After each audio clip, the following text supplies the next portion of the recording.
What up, everybody? It's your boy, DFS Up North, and welcome back to another 10 under 10 GPP podcast where I tell you my 10 favorite plays, all under 10% owned, that can help you take down a GPP this week. And you know what? Like, shout out right now to all of the recent winners that we've had here on DFS Army.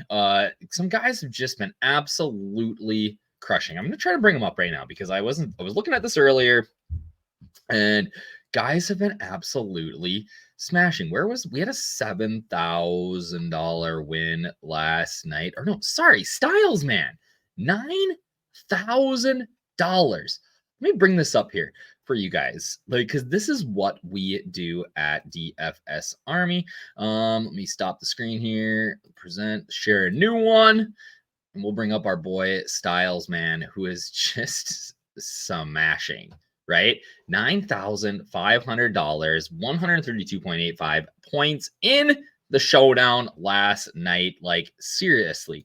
Big shout out to our boy Styles, man, for getting it done in the showdown. My boy, what is the day? I don't even know what day it is today. My boy Bobby Wow doing the notes last night. We had a couple of winners on Monday when I did the notes. I just am wrapping up the Sunday sheet right now. So if you are into showdowns, we have been crushing there. But not only that, we've been crushing everywhere. And we are moving into the week 6 main slate. Remember, with this podcast and free article, the motto is first to last, I ain't here to min cash. We are going to get some duds.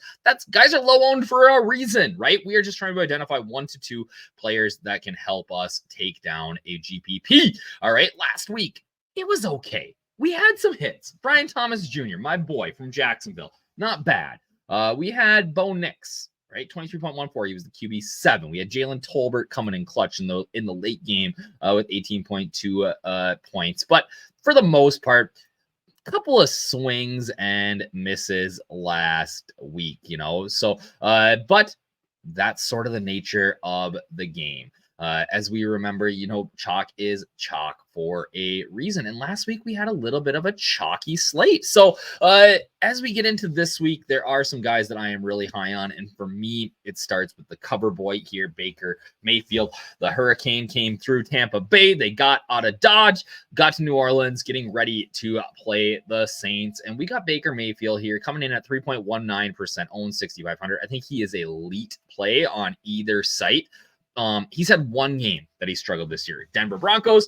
Other than that, he's been really good. He's brought some rushing upside to the table, which I like to see. And 6,500 is a great price. This is the third best stacked option, according to my boy DFS spreadsheets and his chart that he puts together for our DFS Army VIPs every single week, looking at pass scoring and how different teams defend against different positions. So this is a great option for us. You got Mike Evans, you got Chris Godwin, you even got Cade Otton, all great targets for you here. The Saints have been eaten up a little bit in the middle of the field, so I do like Godwin and Otton a little bit, maybe more.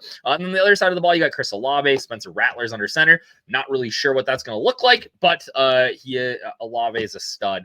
I think that I would prefer Olave to a guy like Shaheed in a game stack here, but both are solid options for you. So Mayfield's my number 1 QB. Now let's look at some running backs. All right, let's get into it. Tai J Spears. Tony Pollard is going to be one of the chalk running backs this week, without a doubt. All right, got a ton of target snaps last week, got some targets, but Tai J Spears is still sitting there at around 40% share. All right, so I am intrigued by the leverage that we get on the field this week with Tai J Spears. All right, everyone's going to play Tony Pollard. He's going to be 25% owned. Why not play the guy that's still cutting into that workload here, who, in my opinion, might be the better running back? And, I get that, like, it's scary to play a backup here, but these are the sort of plays that can help you win a GPP, right? I'm not talking about like a contest that has, 3,000 guys in it, right? I'm talking you're playing a contest with 100,000 people. You got to have the nuts, right? Get your boy Tai J in there. Another guy that is, I think, trending in towards, I didn't even mention the best part here, that like the Colts can't stop my grandma. Like, my grandma is 80 some years old. If she was running the balls, she'd get at least a 5, 6, 7 yards a touch here. All right. So Jameson Williams, love this game environment. We're going to hear a little bit more about it later, but 5.6% owned is way too low for a guy that is leading his team in air yards and yards after catch. Alone, those things indicate to me a potential breakout game, right? But together, it's an even better play. So I am really high on Jameson Williams in this game. Oh man, I'm just checking the ownerships in the background here. We're looking at almost 30% for Tony Pollard. That is a bonkers. All right. So I am very, very high on him in that spot. All right, for your boy Tai J Spears. But Jameson Williams, elite play. I think this week he is a guy that I feel like I've probably written up a bunch of times in this article. He's going to be, let's see, about a third of the ownership of Amon-Ra St. Brown, and about a tenth of the ownership of Sam Laporta, who's going to be crazy high owned. Yeah, we got him. I'm even lower than what I have listed here. We're looking at 44.3% on the current projections. Maybe Laporta's not going to be as high on. Man, I should be. All right. Tell you what, here, we're just going to add a sneaky video podcast only. Play some Sam Laporta at 5% owned. I think that this Lion offense goes off here. I think that this is a 50 burger waiting to happen. Maybe more, 55, 56. Oh, yeah. The total's 52.5. What are people not playing these guys for? I'm confused. All right. And then if you want to play a bunch of high price guys, you got to find a cheapie. And that guy for me this week is Jalen Polk. Jalen Polk played every single snap for the Patriots last week. Every single snap. Did not come off the field. Not once. All right. And I get that the matchup is not great against the Texans, but Drake May under center, I think, suits his skill set a little bit more than Jacoby Brissett, and he is looking at a potential pop-off game. So I know I said I added your boy Sam Laporta, but I am going to chase Kyle Pitts. All right, I don't love it, but the price, the matchup, it's just too good. I realize that he has burned us 60 times. I don't know how many games he's played in his career. It's a lot at this point. But we've said all along, he just needs a quarterback. The skill set is there. He's got one in Kirk Cousins. He's got a fantastic matchup. He's coming off a great play. Like I said, it pains me to write up Kyle freaking Pitts, but man, I think he smashes this week at low ownership. He's 1,100 cheaper than Sam Laporta. So if you are looking for that salary savings, like Pitts this week, I get it. It's chasey. Yeah, but I mean, I know what? He's going to pop off. I believe in it. Let's go. I talked about how much I love the Lions in this game. Everybody and their mother is going to play Dak, rightfully so. This offense looks great the last couple of weeks, but love me some Goff. I don't think he's going to catch another touchdown pass here like he did last week, but I think 3 touchdowns are in play. I'm a little concerned about the running game, but the Cowboys Zimmer's defense has looked a little bit better against the run lately, so which is weird, even without Micah Parsons. So, but they're intriguing. I think that Goff, Williams, Laporta, Amon-Ra St. Brown. If you're using the nomination station, what I would do is I would say I want all my golf lineups +2.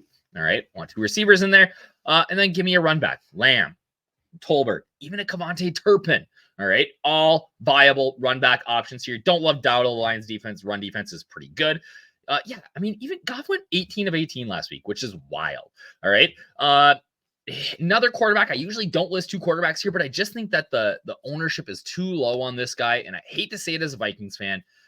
Jordan Love is a stud, man. He's probably getting all his weapons back this week. Dobbs was reinstated. Christian Watson's been practicing in a limited fashion. The Cards are a pass funnel defense. We're looking at a game total of 47, which is what? Tied for the 3rd highest on the slate. Packers at home. Like, this is a great spot. I'm a little surprised that we're not seeing more love for Love this week. All right. So I think that this is a great spot. I get that the price is a little high. You run it back with Connor, preferably, though he is expensive on FanDuel. Wicks, Dobbs, Reed are great options. I think that Love relying almost entirely on Tucker Kraft last week is going to lead to some Tucker Kraft over ownership here. Let me just check, see what the updated ownership is on your boy Tucker Kraft. It is Friday. Its ownership's a little tricky sometimes at this point in the week, but only 6%. Man, people just loving Jake Ferguson this week, and Trey McBride on the other side. I don't know. I'm not in love with that play. But yeah, so I think that Love is a great option here. So my 3 quarterbacks this week, that for GPPs, if you're looking for upside, obviously guys like Hurts and getting AJ Brown back and Lamar, all these guys are great plays. I love Danny Dimes and Joe Burrow on FanDuel, but I think that the guys that have like the most upside relative to their lower ownership are Mayfield, Goff, and Love this week.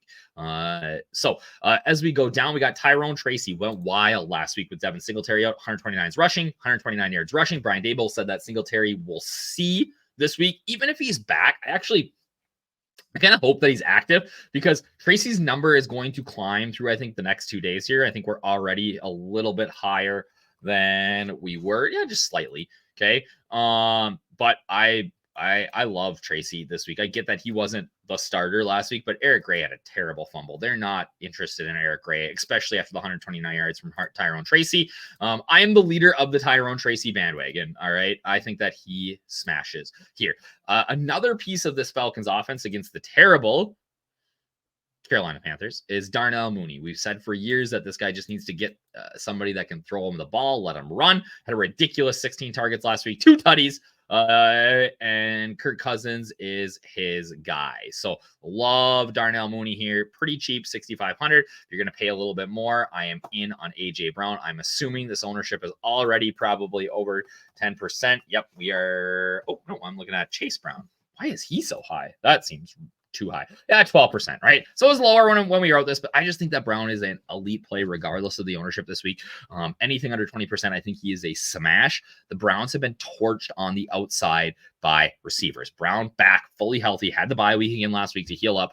I think the ceiling this week is like 40 points on FanDuel, which is a wild number, right? That's Jamar Chase last week. That's the sort of ceiling that AJ Brown, I think, brings to the mix here. They desperately need him to be wheeling and dealing here, and I think he smashes. So that is what I got for you guys this week. Don't be afraid to play your boy Baker against the Saints. I love Goff. I love Jameson Williams, Lions, right? You know, we look at a couple of these offenses that I'm high on. You know, we got the Lions, we've got the Buccaneers, we've got I like the Packers here, right? Some of these lower owned sort of options. Oh, the Falcons, obviously. And then on FanDuel, don't be afraid of that late game.